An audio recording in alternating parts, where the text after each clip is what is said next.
Okay, so let's do something a little uncomfortable right at the start.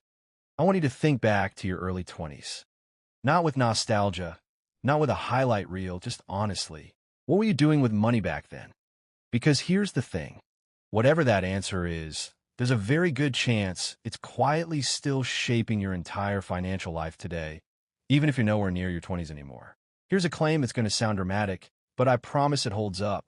There is one specific financial mistake that the overwhelming majority of people make before they turn 30, and it's not the one you're thinking of. It's not credit card debt. It's not student loans. It's not even overspending on rent or eating out too much. Those are symptoms. The actual mistake underneath all of them is something way less obvious and honestly, way more expensive over a lifetime than any single bad purchase could ever be. The mistake is this. Most people treat their 20s as a financial waiting room, a period of life where real financial planning hasn't started yet, where it's fine to just get by because there will supposedly be plenty of time later to get serious.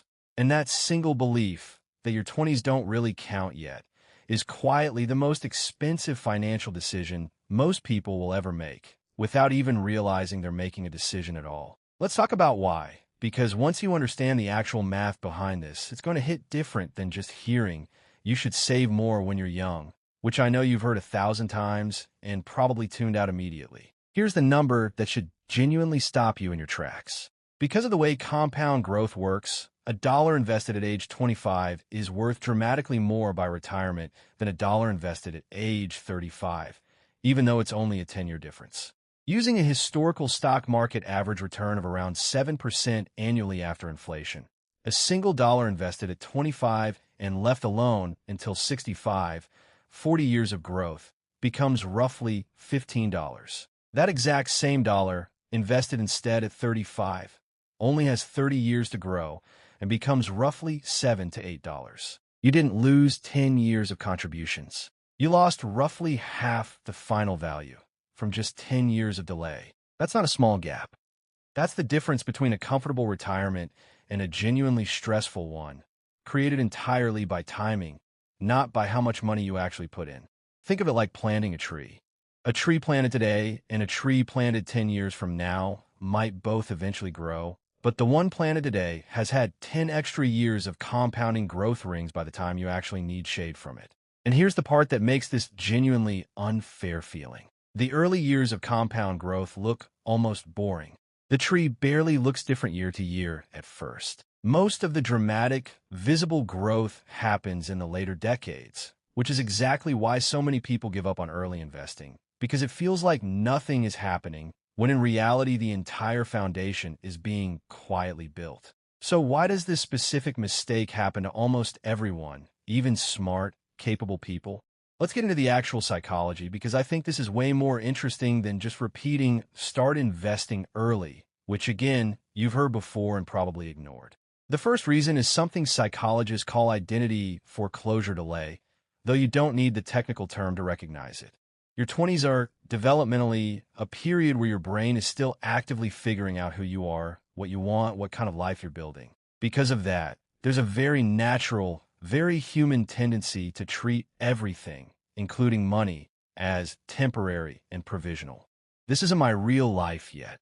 This is just a starter job. I'll figure out my actual career, my actual city, my actual plan later, and then I'll get serious about money. The problem is that compound interest doesn't care whether you consider this your real life yet. It starts working or fails to start working the moment you either invest a dollar or don't. The second reason is a phenomenon researchers have documented extensively, sometimes called temporal discounting of the future self. There's actual neuroscience research, including brain imaging studies, showing that when people think about their future selves decades from now, the brain activity involved looks strikingly similar to how it processes thinking about a completely different person, a stranger.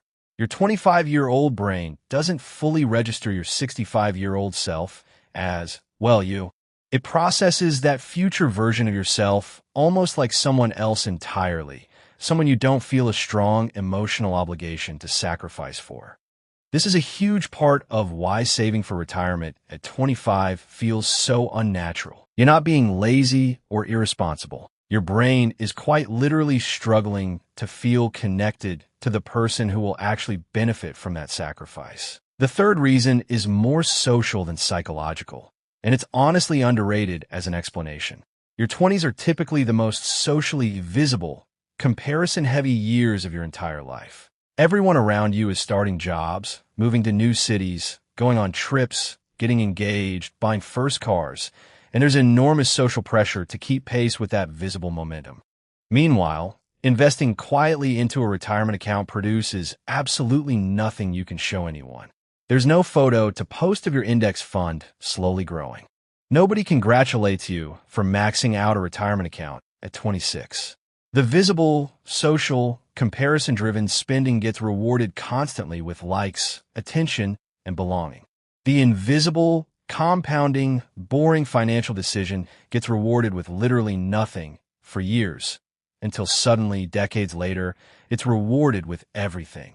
Now let's talk about what this mistake actually costs in real terms, because I don't want this to just be abstract theory. Say two people both eventually save the exact same total amount of money for retirement over their working lives, just at different starting points. Person one starts investing $200 a month at age 25. Person two waits and starts investing the same $200 a month at age 35. But to catch up, bumps it up to $300 a month, actually contributing more money in total over their lifetime, even with contributing significantly more money overall.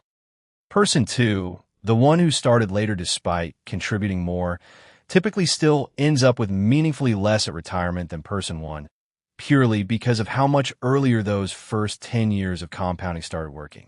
This is genuinely one of the most counterintuitive facts in personal finance. You can contribute more money in total and still end up with less, simply because of when you started. This is exactly why the biggest financial mistake before 30 isn't really about a specific bad purchase. It's about time itself being spent or not spent in a way you can never get back. You can always earn more money later. You can never manufacture more time for compound growth to work on your behalf.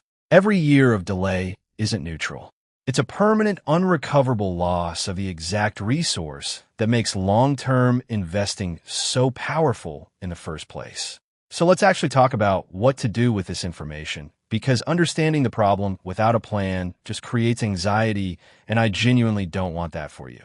The first fix, and I want to be really clear about this because it surprises people, is that the amount doesn't matter nearly as much as you think it does. This isn't about needing to somehow save huge amounts of money in your 20s while also paying rent and student loans and everything else life throws at you in that decade. Even small, consistent amounts, $50 a month, $75 a month, genuinely matter enormously at this stage, specifically because of how many decades of compounding they'll have to work with. The habit and the timing matter more than the size of the contribution when you're this early in the process.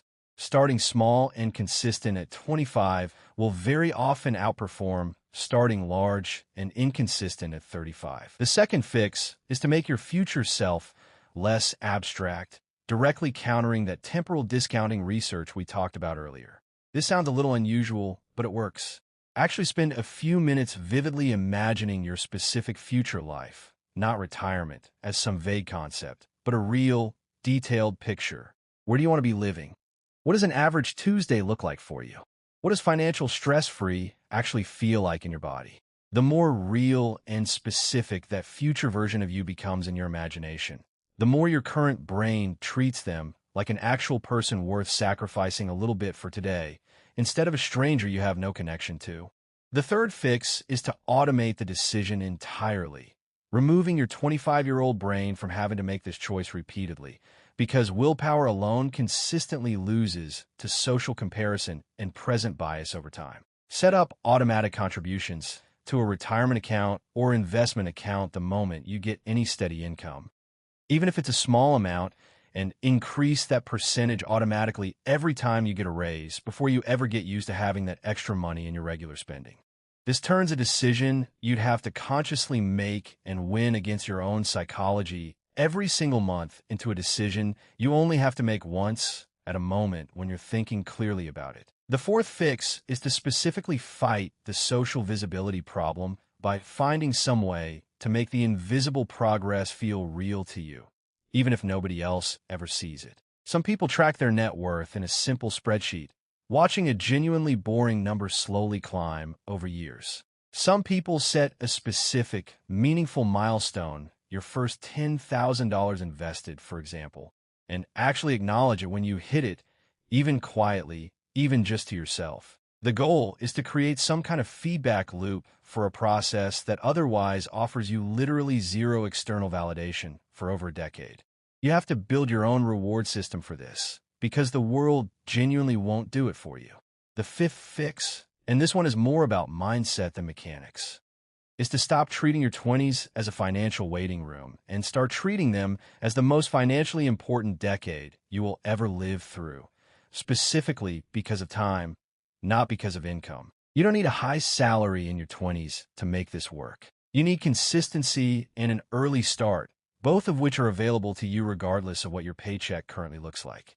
The person who starts small and early consistently outperforms the person who waits for their income to feel big enough to finally take investing seriously, because that threshold of feeling ready almost never actually arrives on its own.